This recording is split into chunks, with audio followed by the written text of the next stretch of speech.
এইটা কি জিনিস জাস্ট একবার দেখেন, Redmi Note 12 Pro but 4G variant finally কিন্তু বাংলাদেশে চলে আসছে। অনেকেই জিজ্ঞাসা করছিলেন, তো এইটাতে আসলে কি স্পেশালিটি থাকছে, 5G তুলনায় কোন জায়গায় আলাদা, দাম কি, সব কিছু আজকে আমরা জানতে চাই। স্মার্টফোনটা বক্স থেকে আনবক্সিং করার তো আর কিছু নেই, এই হচ্ছে স্মার্টফোন। বাই দ্য ওয়ে, এইটা আমাদের কাছে পাঠাইছে কিন্তু লাইক টেলিকম 4G ভ্যারিয়েন্টটা, রাইট নাও পেয়ে যাবেন। ডেসক্রিপশনে তাদের লিঙ্ক দেওয়া আছে, তাদের লিঙ্ক না মানে তাদের যাবতীয় ইনফরমেশনে সব কিছু দেওয়া আছে, যোগাযোগ রাখতে পারেন। অলরাইট, তো Redmi Note 12 Pro 5G ডিজাইনটা আমরা যেমনটা দেখছি এটা কিন্তু তার চাইতে আলাদা, ওই রকম ডিজাইনে কিন্তু আসে নাই। বাট হ্যাঁ, স্কোয়ার বক্সি শেপের একটা ফিল আছে, কিন্তু রিয়ারের ক্যামেরা মডিউলের জায়গায় আমরা একটু ডিফারেন্স লক্ষ্য করছি। আর রিয়ার প্যানেলটা হচ্ছে গিয়ে একটু যে ম্যাট ফিনিশ টাইপের, ফ্রস্টেড টাইপের, বাট এটা ফিঙ্গারপ্রিন্ট ম্যাগনেট ভালো রকমেরই এবং ফিঙ্গারপ্রিন্ট বসে যায়। ভালোর বিষয়ই যে এটা গ্লাস আর কি, হ্যাঁ, প্রিমিয়াম ফিল পাবেন। প্রয়োজনীয় পোর্টস অ্যান্ড বাটন এভরিথিং আছে এবং 3.5 মিলিমিটার হেডফোন জ্যাক, তারপরে হচ্ছে IR blaster, USB Type-C port, stereo speaker, এগুলো সব কিছু আমরা পেয়েছি স্মার্টফোনটিতে। স্পিকারের প্রসঙ্গটা যেহেতু চলে আসলো, ফার্স্টে এটা ক্লিয়ার করে দিই, এটার সাউন্ড কোয়ালিটি ভালো পেয়েছি, তবে ব্যালেন্সিংয়ের বেলায় হলো এই বটমেরটা একটু লাউড বেশি, এটা একটু লাউডনেস কম। ফুল ভলিউমে মাঝে মধ্যে দু একটা সাউন্ড থেকে ডিস্ট্রাকশন আসছে, এর বাইরে কিন্তু ওকে আছে। আর বেস্ট আর একটু বেটার হলে সুন্দর লাগতো আর কি। That's it. এরপরে আমরা সাইড মাউন্টেড ফিঙ্গারপ্রিন্ট স্ক্যানার পেয়েছি, এইটা আবার বেশ ফাস্ট অ্যান্ড অ্যাকুরেট, প্রত্যেকবারই দেখুন এটা একদম সুপার ফাস্ট গতিতেই আনলক করতে পারছে। একটু অ্যানিমেশন ডিলে আছে যেটা দেখা যায় প্রায় ফোনেই। এটার ডিসপ্লে সাইজ হলো 6.67 ইঞ্চ, মূলত ফুল এইচডি প্লাস রেজলিউশনের AMOLED panel, 120 hertz high refresh rate. আমরা ইউএফএ টেস্ট করে দেখছিলাম, এটা 120 হার্টজ পর্যন্ত পুশ করতে পারছে ঠিকঠাকভাবে। পিক ব্রাইটনেস হলো 1100 নিটস, একদম ডিরেক্ট সানলাইটে 1100 নিট পর্যন্ত যায়। একেবারে হার্শ কন্ডিশনে কিছুটা স্ট্রাগল করবে, কিন্তু দেখা যায় বা চালানোর উপযোগী আর কি। টাচ রেসপন্স আবার ভালো আছে এই ডিসপ্লেটার। চিন বেজেল নিয়ে বলতে গেলে লোয়ার চিনটা একটু মোটা মনে হতে পারে অনেকের কাছেই, মানে এখনকার ফোনগুলো তো ম্যাক্সিমাম সিমেট্রিক্যাল হয়ে গেছে, সেই জায়গায় এটা একটু চোখে লাগতে পারে। টপ সেন্টারে পাঁচল কার্টুন আছে ভাই, এইটা একদম মাছের চোখের মতো, জাস্ট একবার দেখুন, এইটা একেবারে ছোট, এই জায়গাটা আবার সুন্দর লাগতেছে। পিপিআই ছিল 395, তো এই ডিসপ্লেটাতে যে কোনো কন্টেন্ট, যে কোনো কাজবাজ, গেমিং বলুন, ভিডিও দেখা সবকিছুই ভালো লাগছিল, যেহেতু খুবই কালারফুল ডিসপ্লে, কন্ট্রাস্টে একটা ডিসপ্লে, দেখে ভালো লাগবে। ডিসপ্লেটার কালার একদম অ্যাকুরেট বলবো না, একটু বেশি মনে হয় টকটক টাইপের, বাট দেখে ম্যাক্সিমাম মানুষের কাছেই ভালো লেগে যাবে বলে আশা করছি। একটু ওয়ার্মের দিকে কালারটা দেয়। এই স্মার্টফোনটাতেও ক্যামেরা পেয়েছি আমরা 108 মেগাপিক্সেলের মেইন শুটার, তারপরে 8 মেগাপিক্সেল আলট্রা ওয়াইড, আরও দুইটা শুটার আছে যেটা হলো ম্যাক্রো আর ডেপথ। ফ্রন্ট ফেসিং ক্যামেরাটা হলো 16 মেগাপিক্সেলের। দিনের বেলার ছবিগুলোতে শার্পনেস, ডিটেল এবং ডাইনামিক রেঞ্জ ভালো দেখলেও আমরা একটু বেশি কন্ট্রাস্টে হতে দেখছি, সেই সাথে কালারটাও একটু বেশি বুস্টেড টাইপের মনে হয়েছে আমার কাছে। আর একটু লেস কন্ট্রাস্ট আসলে এই ছবিগুলো দেখতে আরও সুন্দর লাগতো। আপনারা যদি পরবর্তীতে একটু এডিট করে নেন তাহলে ছবিগুলো আরও বেশি বেটার লাগবে। যেহেতু ডাইনামিক রেঞ্জ মোটামুটি ভালোই পেয়েছি আমরা স্মার্টফোনটিতে, আবার প্রপার লাইটিং কন্ডিশনে ভালো শার্পনেসও দেয়, জাস্ট কন্ট্রাস্ট একটু বেড়ে যায়। আবার লো লাইটের দিকে কন্ট্রাস্টের পরিমাণ আরও কিছুটা বাড়ছিল। তাছাড়া তখন কালার বুস্টের পরিমাণটাও একটু বেড়ে যাচ্ছিল বলে মনে হয়েছে। নাইট মোডে গেলে তুলনামূলকভাবে বেটার আউটপুট পাওয়া যায় ঠিকই, কিন্তু স্টিল আপনি এখানে দেখবেন নয়েজের দেখা আছে এখনও টুকটাক, তবে কাজ চালানোর মতো ছবি পাওয়া যাচ্ছিল। আমরা 108 মেগাপিক্সেল মোড এবং নর্মাল মোডে ছবি তুলে দেখছিলাম। 108 মেগাপিক্সেল মোডে গেলে তখন ডিটেলের পরিমাণ কিছু বাড়ে, প্রায় 18 to 20% মতো আপনি এখানে ইম্প্রুভমেন্ট লক্ষ্য করবেন ডিটেলের দিক থেকে। স্মার্টফোনটার পোর্ট্রেট মোড আমার ভালো লাগছে, ম্যাক্সিমাম সময় দেখছিলাম এজ ডিটেকশন খুব ভালোভাবে হ্যান্ডেল করতে পারছে। আর ব্যাকগ্রাউন্ড অনেক সময় দেখা যায় না যে লাইট বেশি চলে আসলে একদম পুরো করে দেয়, ব্লোন করে ফেলে, ওরকম প্রবলেম কিন্তু এটাতে ফেস করিনি, সুন্দরভাবে ব্যালেন্স করতে পারছিল। একই সাথে মেইন সাবজেক্টের কালার টোনটাও কিন্তু ভালোভাবে ধরে রাখতে পারছে, যেটা ম্যাক্সিমাম স্মার্টফোনে দেখা যায় ঠিকঠাক দিতে পারে না। তবে হ্যাঁ, কিছুটা সফটনেস লক্ষ্য করা যাচ্ছে স্কিন টোনে। এরপরে ছিল ম্যাক্রো, জাস্ট প্রপার লাইটে তুললে এর ছবিগুলো আপনারা কাজে লাগাতে পারবেন আর কি। আলট্রাওয়াইড শুটারটা কাজের যদি আপনি ডে লাইটে বা প্রপার লাইটে নেন, কিন্তু এখানেও মেইন ক্যামেরার মতো সেম বিষয়টা আমরা লক্ষ্য করছি।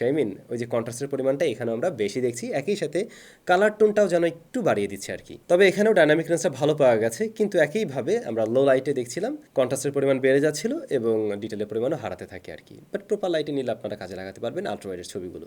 স্মার্টফোনটির মেইন ক্যামেরায় ভিডিও রেকর্ড করা যায় সর্বোচ্চ 4K 30 FPS আর 60 FPS আপনি নিতে পারবেন, তখন 1080p চলে যাবে রেজুলেশন। 4K ফুটেজগুলো স্টেবলভাবে নিতে পারলেই আশা করছি বেশি ভালো লাগবে। ভিডিওতে আমরা মাঝে মধ্যে একটু জেলো লক্ষ্য করছি, এর বাইরে ওকে ছিল। ফ্রন্ট ফেসিং ক্যামেরাটা 16 মেগাপিক্সেলের, যা ম্যাক্সিমাম সময় ন্যাচারাল টাইপের একটা কালার দেওয়া ট্রাই করে, মাঝে মধ্যে একটু ওয়ার্মের দিকে নেয়, বাট এর ছবিগুলো আমার কাছে ভালো লাগছে। ডাইনামিক রেঞ্জটা মেইন ক্যামেরার মতো অতটা বেটার না হলেও কাজ চালানোর মতো রেজাল্ট দিচ্ছে ঠিকই। আর লো লাইটে বা আর্টিফিশিয়াল লাইটিং কন্ডিশনে একটু সফট হওয়ার প্রবণতা থাকে, বাট আউটডোরের ছবিগুলো দেখুন সেগুলো কিন্তু আবার ভালোই আসছে। তো এটা নিয়ে আশা করছি আপনারা সন্তুষ্ট থাকবেন। ক্যামেরার রেজাল্টটা ছিল এর দাম অনুযায়ী মেনে নেওয়ার মতো। আচ্ছা, এটার দাম তো মনে হয় বলা হয়নি। এটার 8/256GB ভ্যারিয়েন্টটা এটা মোটামুটি 30K আশেপাশে পাওয়া যায় আর কি রাইট নাও। তবে এইটার দাম অবশ্যই আরও কিছুটা কমবে এবং কমা উচিত বলেও আমার মনে হয়। অলরাইট, ভেরি গুড, কথা বলা উচিত এখন পারফরমেন্স সেকশন নিয়ে। এই স্মার্টফোনে খুবই জনপ্রিয় একটি প্রসেসর আছে, কোয়ালকম স্ন্যাপড্রাগন 732G। এই প্রসেসরটা আজকের নতুন কোনো প্রসেসর না, কোয়ালকম স্ন্যাপড্রাগন 732G মনে হয় আরও বেশ কয়েক বছর আগে থেকে আমরা ব্যবহার করে আসছি। আর যদি এটাকে কম্পেয়ার করতে চান মিডিয়াটেকের, তাহলে মিডিয়াটেকের Z99 এর সাথে আপনি কম্পারিজনে নিয়ে আসতে পারেন। যদিও মিডিয়াটেকের প্রসেসরটা প্রায় আরও 1 বছর 9 মাস পরে অ্যানাউন্স হয়েছিল, হ্যাঁ, তো সেই দিক থেকে মিডিয়াটেকের প্রসেসরটা একটু লেটেস্ট, এইটা একটু পুরাতন। পারফরমেন্সের দিক থেকে আবার দুইটা প্রায় সিমিলার টাইপেরই। কিন্তু এই স্মার্টফোনটার অপারেটিং সিস্টেম আপনারা ভাবেন Android 11 out of the box, MIUI 13 রয়েছে। ফোনটা পাওয়া যায় 3টা ভ্যারিয়েন্টে, 8/128, 6/128, 8/256GB। আমাদেরটা 8/256GB ভ্যারিয়েন্ট। স্টোরেজ টাইপ হলো UFS 2.2। তো বেশ কিছুদিন ধরে এটা ব্যবহার করতেছি। MIUI এর বাঘ হাতিগোড়া পাই নাই, আসলেই পাই নাই। আর পারফরমেন্স, হ্যাঁ, রেগুলার ব্যবহারের উপযোগী একদমই ঠিকঠাক আছে। প্রত্যেক দিনের কাজবাজ খুব সুন্দরভাবে হ্যান্ডেল করতে পারছে। লাইক সোশ্যাল মিডিয়ার ব্রাউজিং বা টুকটাক আমরা যে ধরনের কাজগুলো করে থাকি, এগুলো খুব ভালোভাবে হ্যান্ডেল করতে পারে। দেখুন অ্যাপ ওপেন ক্লোজ টাইমও একদমই ডিসেন্ট পর্যায়ে আছে। মাল্টিটাস্কিং নিয়ে বলতে গেলে 8GB র্যাম ভ্যারিয়েন্টে কিন্তু আমরা বেশ ভালোই পেয়েছি। হয়তো 6GBতে আপনারা আর একটু লেস রেজাল্ট পাবেন, বাট এখানে ভালো রেজাল্ট দিতে পারছে। ক্যাপকাট দিয়ে ভিডিও এডিটিংয়েরও ট্রাই করছিলাম, তো হ্যাঁ, ওই কাজও আপনি চালাতে পারবেন এই স্মার্টফোন দিয়ে অনায়াসেই। আর একটা নোটিসেবল বিষয় ছিল, মিডিয়াটেক হেলিও Z99 এর সাথে যেহেতু কম্পেয়ার করে ফেললাম, দেখা যায় অনেক অ্যাপ্লিকেশন নিয়ে কাজ করতে গেলে অনেক সময় ফোনটা একটু হিট জেনারেট করে, বাট এই প্রসেসরটা খুব একটা গরম হচ্ছিল না। কিন্তু আমরা মোটামুটি ভারী কাজ বাজ বা গেমিংয়ের প্রসঙ্গে আসলেও সেখানেও খুব একটা গরম হতে দেখছিলাম না। গেমিংয়ে যেহেতু ঢুকেই গেলাম, পাবজির কথা বলি, HD হাই ফ্রেম রেট হলো সর্বোচ্চ দেয় এটা, বাট ব্যালেন্সে নিয়ে আপনি আল্ট্রাতে প্লে করতে পারবেন বা স্মুথে নিয়েও আল্ট্রাতে প্লে করতে পারবেন, এবং সেই সেটিংসেই সবচাইতে বেস্ট আউটপুট পাওয়া যাচ্ছিল স্মার্টফোনটি থেকে। যেমনটা বলছিলাম, পাবজির ক্ষেত্রেও লং টাইম গেমিংয়ে ফোনটা গরম হচ্ছিল না। আমরা মাঝে মধ্যে মাইক্রোস্টারটা লক্ষ্য করছি, গেমিংয়ের সময় একদম আটকে যাওয়ার মতো হেভি ল্যাগ, এগুলো কিন্তু আবার ফেস করিনি। আপনি চাইলে পাবজি এটা দিয়ে খেলতে পারবেন, মানে ক্যাজুয়ালি খেলতে পারবেন আর কি। এরপরে আমরা এখানে ফ্রি ফায়ার রান করছিলাম, ওইটার রেজাল্ট তুলনামূলকভাবে বেটার ছিল। পাবজির তুলনায় এখানে স্মুথনেসটা একটু বেশি মনে হয়েছে আমার কাছে। পাশাপাশি আমরা আবার জেনশন ইম্প্যাক্টও খেলছিলাম। আসলে এটাতে জেনশন ইম্প্যাক্টটা অনেক স্মার্টফোনে রান করতে গেলেই ভালো গরম হয়, বাট এইটাও গরম হচ্ছিল, কিন্তু হিটিং ইস্যুর পর্যায়ে নেয় না। সব মিলে যা মনে হয়েছে আন্ডার 30K এর মধ্যে এটা একদম মানে গেমিংয়ের জন্য সেরা ফোন, মোটেই সেরকম কিছু না। আপনি মাঝে মধ্যে গেম টেম খেলতে পারবেন, ক্যাজুয়ালি গেমিং করতে চাইলে ওকে। এখন যেহেতু এই প্রসেসরটা অনেকটাই পুরাতন, সেই জায়গা থেকে আমার মনে হয়েছে এই ফোনটার দাম অ্যাটলিস্ট আরও কিছুটা কম থাকা উচিত ছিল। যেহেতু এটা 4G ভ্যারিয়েন্ট, আর একটু কম দামে এটা আসা উচিত। আবার এটা আনঅফিসিয়াল ডিভাইস। যদি কেউ কম্পেয়ার করতে চান Dimensity 1080 এর সাথে, তাহলে এটা অবশ্যই পিছিয়ে পড়বে। Dimensity 1080 এটার থেকে মাস বেটার প্রসেসর। স্মার্টফোনটিতে ব্যাটারি রয়েছে 5000 mAh, বাট বক্সে আপনি পেয়ে যাবেন 67 ওয়াটের চার্জিং সিস্টেম। তো এই প্যাকেজটা একদমই ঠিকঠাক আছে, এইখানে আপনি সন্তুষ্ট থাকবেন। 120 Hz অন রেখে আপনি প্রায় একদিন চালানোর পরেও দেখবেন 20%-এর মতো চার্জ দিতে অবশিষ্ট থাকছে। তো ব্যাটারি ব্যাকআপ ভালো, আবার দ্রুত চার্জ করার সুযোগ থাকছে এখানে। দেন আমরা চেক করে দেখছিলাম জাইরোস্কোপ সেন্সর, হ্যাঁ ওইটা কিন্তু এখানে যে আছে। আরে বাবা, অ্যাডভার্টাইজ, থার্ড পার্টি অ্যাপসে অনেক সময় অ্যাড দেয়। এনিওয়ে, এটার জাইরোস্কোপ সেন্সরটা আর কি কাজ করছে, ওটা ঠিকঠাক আছে। আর বাকি থাকলো এটার বডি ফ্রেমটা, এটা নিয়ে ফার্স্টে বলা হয় না, এই বডি ফ্রেমটা প্লাস্টিকে তৈরি আর কি। হ্যাঁ, এই সব মিলেছিল Redmi Note 12 4G। Redmi Note 12 4G, হ্যাঁ সুন্দর ফোন, ভালো, অনেক জায়গায় ভালো পেয়েছি, কিন্তু অবশ্যই কিছু জায়গায় কমতিও আছে, যে জায়গাগুলোতে ইমপ্রুভমেন্টের সুযোগ ছিল। First of all, out of the box এই স্মার্টফোনটা অ্যাটলিস্ট অ্যান্ড্রয়েড 12 দিয়ে আসা উচিত ছিল।